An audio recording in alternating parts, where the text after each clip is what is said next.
اعوذ باللہ من الشیطان الرجیم بسم اللہ الرحمن الرحیم ان تجتنبوا کبائر ما تنہون عنہ نکفر عنکم سیئاتکم وندخلکم مدخلا کریما صدق اللہ العظیم۔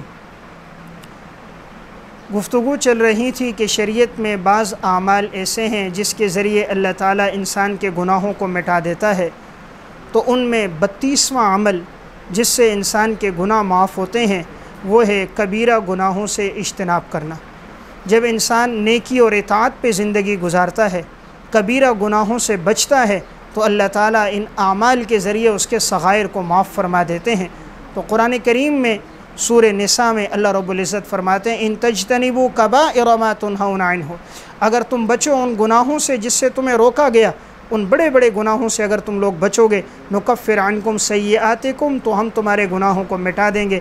اللہ تعالیٰ صغائر کو معاف فرما دیتے ہیں جب انسان کبائر سے بچتا ہے۔ تو گناہوں کو مٹانے والا ایک عمل کیا ہے؟ کبیرہ گناہوں سے بچنا اور نیکی پہ زندگی گزارنا۔ نیک اعمال پہ جب لگے گا تو اس کے یہ گناہ جڑ جائیں گے۔ اس سے معلوم ہوا گناہوں کی دو قسمیں ہیں، بعض گناہ بڑے ہیں، بعض گناہ چھوٹے ہیں۔ جب کبیرہ گناہوں سے اجتناب ہو اور نیکی اور اطاعت پہ زندگی ہو تو اللہ تعالیٰ نیک اعمال کے ذریعے صغائر کو اللہ معاف فرما دیتا ہے۔